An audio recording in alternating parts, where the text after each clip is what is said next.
Hello, and welcome to Gateway to Privacy, a podcast from global law firm K&L Gates, where we discuss the latest developments and best practices in today's data protection, privacy, and security industry. We hope you enjoy this discussion. Please reach out to suggest topics or guests, or with questions about data privacy law.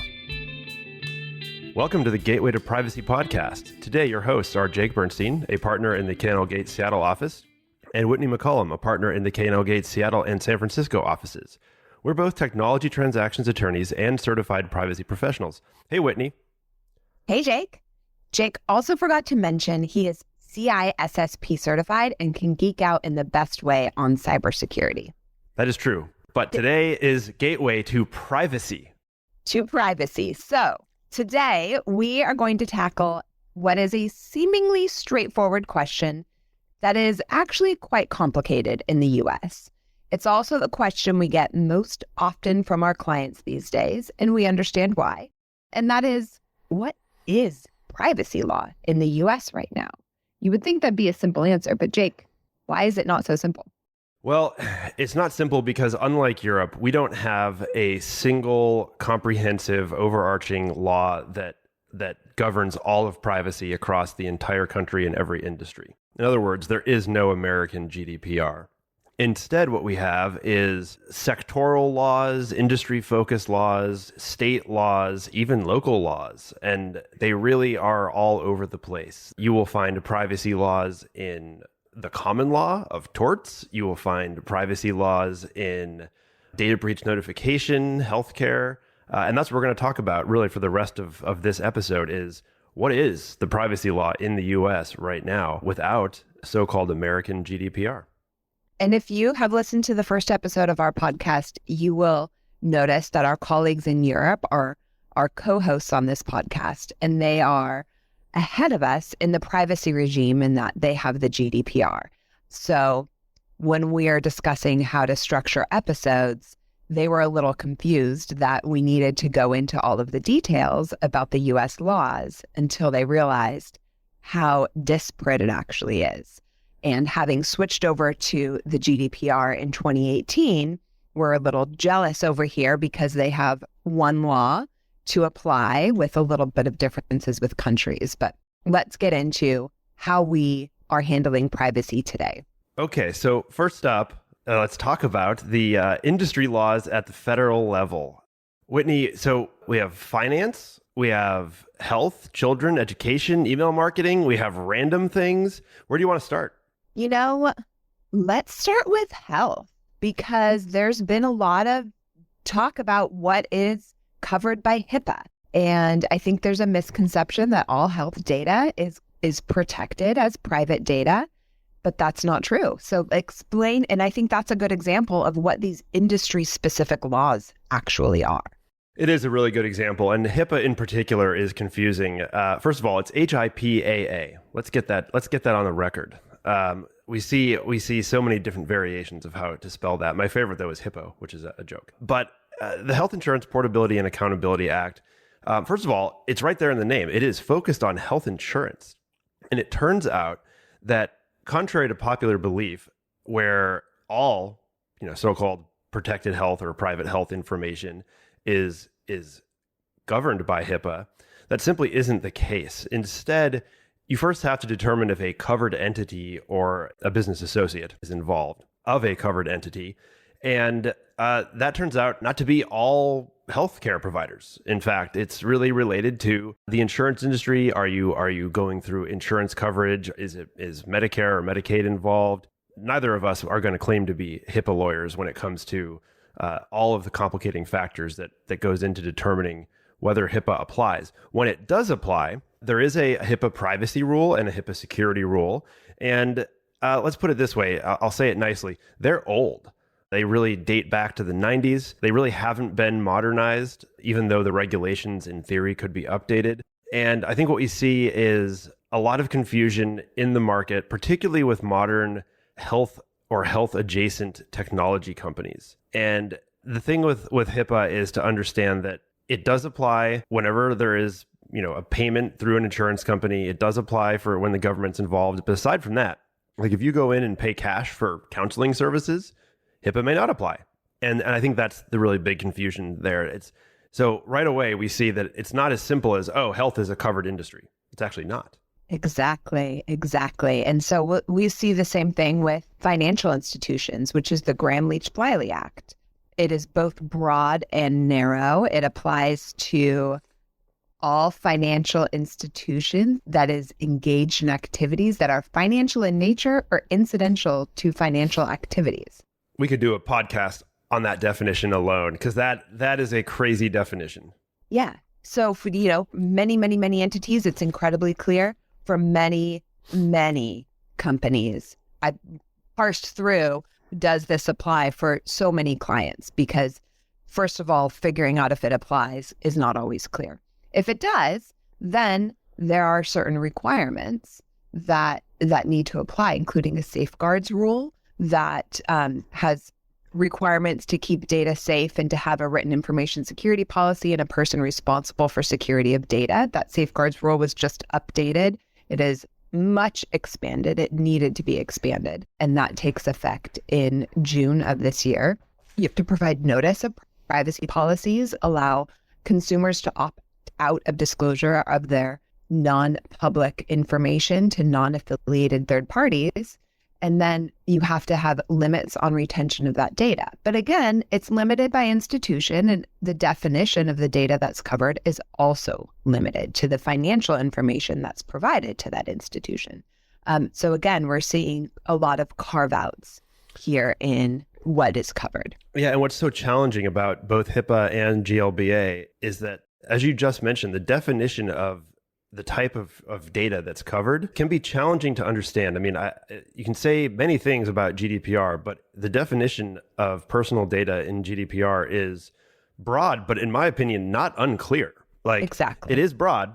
No, there's no question there. But once you kind of understand the breadth, it's not that difficult to understand. Any information relating to or that could be used to identify a natural living person.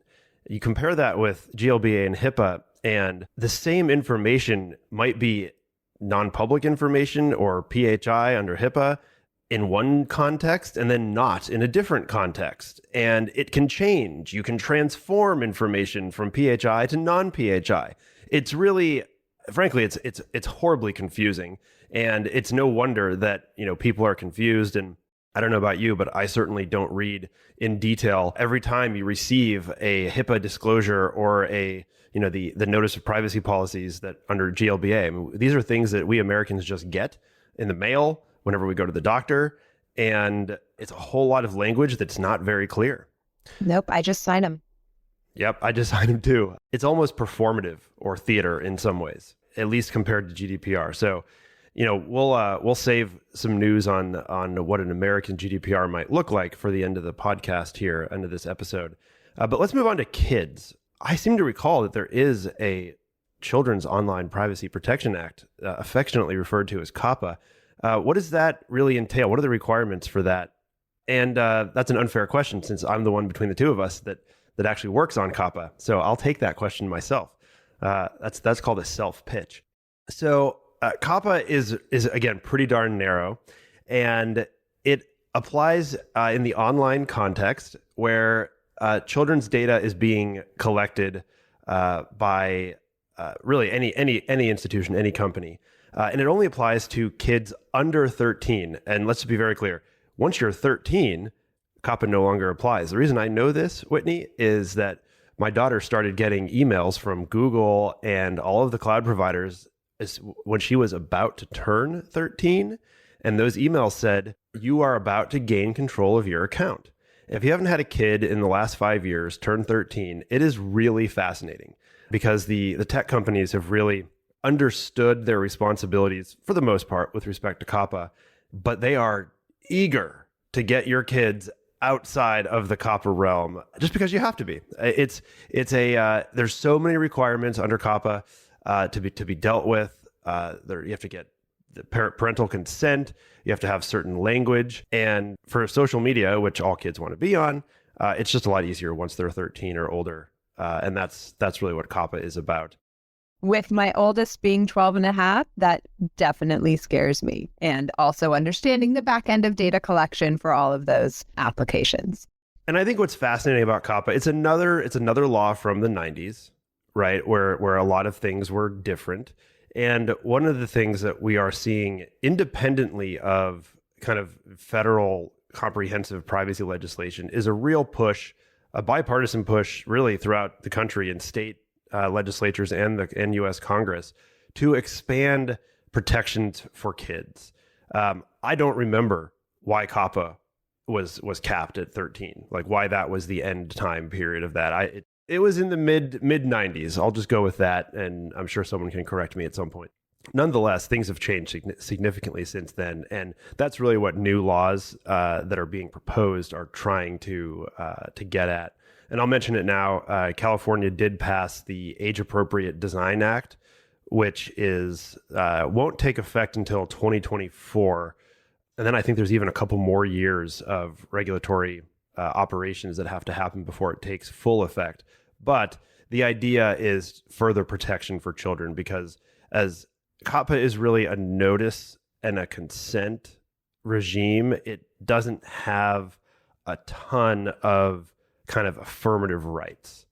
While we're on children, there is one other somewhat related act called FERPA.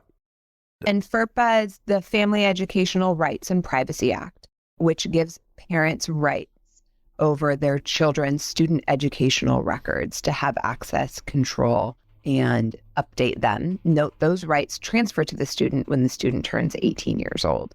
And federal funding for schools is dependent on compliance with FERPA. Whitney, FERPA doesn't come up a ton in my practice. Does it come up a ton in your practice? Does it come up a ton in anyone's practice? No, I mean, I think other than educational lawyers, it came up for me in a funding situation about the funding of a for-profit education program and an acquisition deal that we did for a client. And so it was the context of what use can you make of educational records? And the answer is not a lot. My recollection of this particular law, which I fully admit is probably one of the privacy acts that I am least familiar with, is that it's really focused on school records, particularly grades, people's, what do you call it? Your school file, your discipline, all that stuff is really what is targeted with FERPA. So let's hit on a few more, because we actually have quite a bit more to talk about just in this episode, because the U.S., like we said, is all over the place. Technically, people will consider the CAN-SPAM Act to be a privacy law. I suppose that it is. It's all about email marketing. There aren't any real affirmative rights, except for the most important one, which is to opt out once you start receiving emails. You got to understand that CAN-SPAM doesn't prevent people from sending you unsolicited commercial email, which is the legal definition for spam. I wish it did, though. Yeah, well, as I say, it's can spam, not can't spam. I had to get that on the podcast. There's a lot of, most of it, so it actually started life and in many ways was originally enforced primarily as a criminal statute, because criminals were flooding, ISPs and email inboxes at a time when, it would actually take 30 seconds to download one email. This one was 1996. I remember the date. And it is, now I'm quite second guessing myself, or was it 93? Either way, early 90s. And it still matters, not nearly as much for many different reasons. There's no private cause of action. There never has been, unless you're an ISP. There's relatively few ISPs, so you don't see very many lawsuits in this area anymore. And then I think we can't leave the federal level without kind of hitting a random slew of privacy laws. My personal favorite is the Video Privacy Protection Act, which was about your video rental history, very specific. And the interesting thing is that this law has seen a kind of renaissance, a resurgence. People are trying to use it to bring class actions for all kinds of information about what videos people watch on the internet.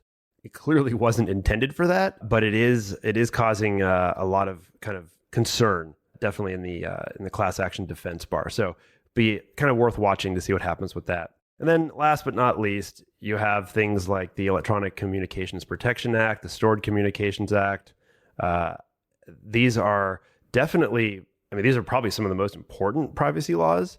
It's just that they're really about more wiretapping and the ability of the government and private parties to access information stored by an internet service provider of some kind. So this is why someone just can't say, hey, Gmail, give me all of your, give me all of Whitney's emails, right? They can't do that because of the Stored Communications Act. So that's a lot of federal stuff, Whitney. How about states? So states. Okay, so we have the most consistent state privacy laws we have, if it can be considered privacy, are the state data breach laws. And every state has one. They're all different, though. They're all slightly different, enough that if there's a data breach, you refer to your state data breach chart. But that is where the definition of PII comes from that we commonly use here to talk about personal information. But PII is very specific to state data breach laws, and the definition is often some kind of personal information combined with some other level of personal information. And if those are combined, then the state data breach law is triggered. So for example, name or address combined with social security number or driver's license number or other identifier. And so the state data breach laws are what tells a company when they need to notify individuals, when they need to notify authorities or other regulatory agencies, and then what they need to do about it. And then we're going to get into the comprehensive state privacy laws, but we cannot leave federal without talking about my current favorite topic, which will be not just one, but multiple podcasts, but the FTC. And I'm calling it my current favorite topic because the FTC is, without a comprehensive U.S. privacy law, being the federal enforcer of privacy expectations. And they're doing this under Section 5 of the FTC Act, which prohibits unfair or deceptive acts or practices in or affecting commerce.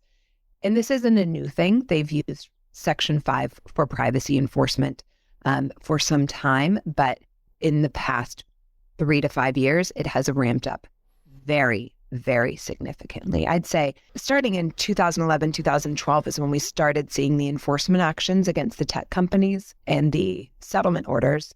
And now we're seeing very large fines being levied against companies. We are. And I would say that even in the last year, we've really seen significant uptick in the FTC's interest in this. They've started the Madness and Moss rulemaking process regarding privacy. Really, like you said, Whitney, there are multiple episodes to be had simply talking about the FTC's privacy and cybersecurity enforcement kind of actions. So we won't dwell on it. I think the most famous is the 2 or 3 year old $5 billion fine against Facebook. Now, I think what people didn't understand when that happened is that fine was based off a violation of a 2012 order. It was not there was all kinds of opinions. It was not a new violation, and it was a new violation of an old order. And importantly, there was lots of discussion about this. Some people thought it was way too little. Some people thought, how'd you even get there? There's no actual law preventing this. And all of those things can be true. But the point about there is no law preventing some of that stuff is true. But because they were under a 2012 consent order, that's where the FTC gets authority to just really fine a lot. They are not able to institute fines just kind of on a first offense, I suppose you could say, is a way to say it. It's complicated, and we'll talk more about that in future episodes. Let's move to the new comprehensive state privacy laws and hit on those real fast. So I'll mention Virginia, Connecticut, Colorado, and Utah. And then Whitney, you get California for several different reasons. But of those four, the ones that I mentioned, Virginia, Connecticut, Colorado, and Utah, currently only Virginia is active. It went into effect on January 1st, 2023. And it's very similar in many ways to the California Consumer Privacy Act. And that is what Whitney's going to talk about. And that is true of really most of these. And again, because 3 of those 4 are not active yet. We'll save some of them in the interest of time on this episode. But Whitney, California, CCPA, CPRA, CPPA, what's going on? All right. There's a lot going on. California, my homegrown state, is not shy about legislation, especially these days. And privacy, they have decided to be at the forefront of privacy. And in 2020, the California Consumer Privacy Act took effect, but that wasn't enough. And shortly thereafter, and it was put together, some say hastily, I like to say proactively, but recognizing that maybe there were some gaps. Shortly thereafter, the California Privacy Rights, CPRA, California Privacy Rights Act, followed to amend the CCPA. And the amendments to the CCPA took effect January 1st of this year. So we are all out of the awkward time of last year of CCPA going into effect. Let's get ready for CPRA. We're in a new awkward time of CPRA has taken effect. There's regulations that are proposed and nearly finalized. And enforcement on the CPRA starts on July 1st of 2023 this year. Let's back up. That little piece, I think, puts in a nutshell why all of our clients and why everyone else is running around trying to figure out what privacy compliance is and what does it mean. And the fact that states are adopting comprehensive laws, and we're calling them comprehensive because they are closer to GDPR. They are not GDPR. Calling CCPA the California GDPR is inaccurate for reasons that we're not going to get into on the podcast because we don't have enough time. It's a fair comparison, but there's nuances. But in essence, the states are recognizing we need laws to protect personal data, to give people access, rights, and control over their personal data. That being said, it's not as comprehensive as GDPR. So the California law, for example, kicks in when a company makes $25 million in annual revenue, starting the prior year, or processes personal data of 100,000 or more California residents, or derives 50% of its annual revenue from the processing of personal data. So to start, the first question is, does it even apply?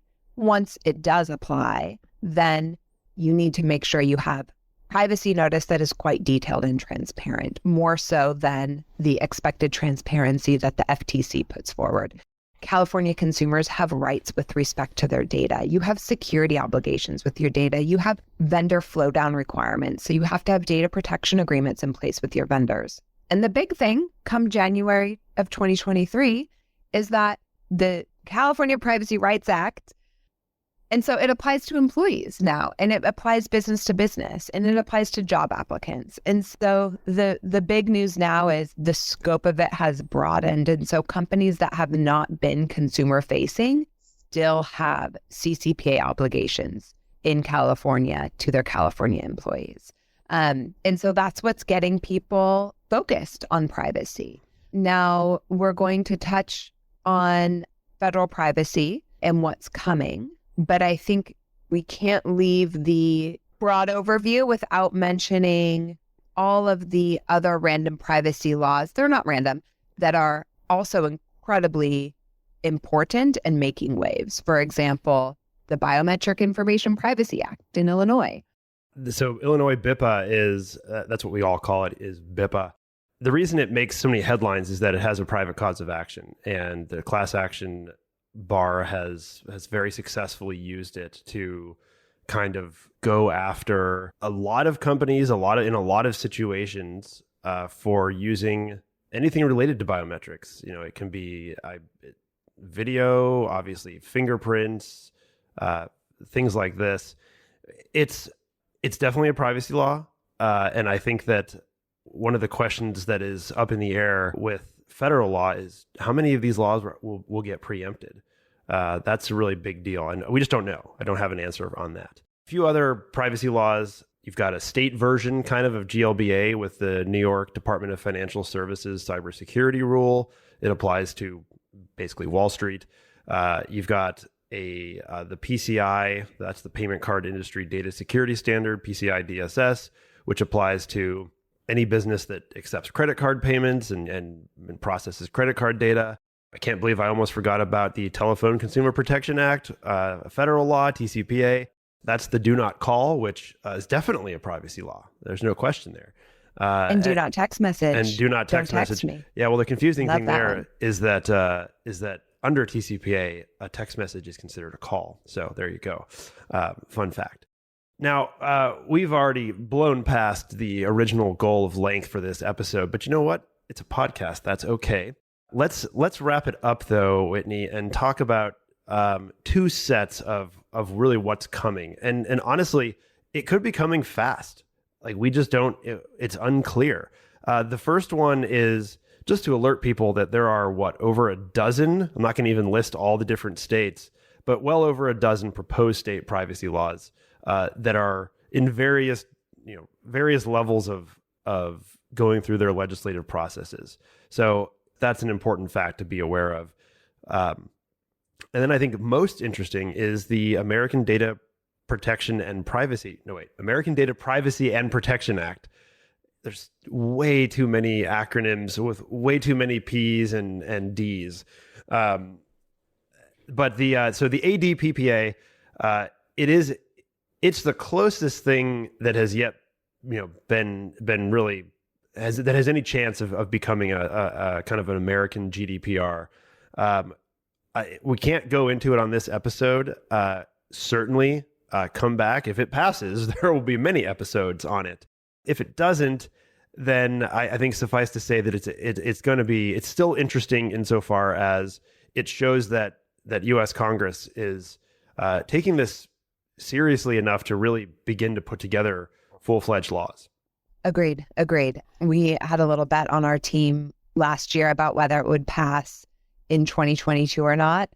I optimistically voted it would pass. I lost that bet, and I owed our colleague a pound of coffee, which he gladly accepted. But I'm very optimistic that in 2023 it'll pass. Our policy team here at K&L Gates is following it incredibly closely and keeping us up to date on the status. And we have hope because, as you have all heard through this past 25 minutes, there's a lot of disparate focus and disconnect on how to treat personal data. Let's be honest, it's a confusing mess. It's a confusing mess for us as privacy lawyers who spend every single day dealing with this and are, as close as you're going to find to experts. I cannot even imagine what it must be like to try to navigate this without spending every day on it. I really, really enjoy that click moment where you get to a synergy point with a client on this is how we're going to do privacy for your company. It is incredibly satisfying. And that won't go away with the ADPPA. It will just be more efficient, I hope, with the ADPPA. It will be. So that is definitely all the time we have in this second overall and first U.S. focused episode of the K&L Gates Gateway to Privacy podcast. Thank you for joining us. And we'll see you next time. Thank you for listening to this episode of Gateway to Privacy. To listen to past episodes and receive notices for new episodes, subscribe by searching Hub Talks, that's HUB Talks, in your favorite podcast app. Tune in next time for more data privacy insights.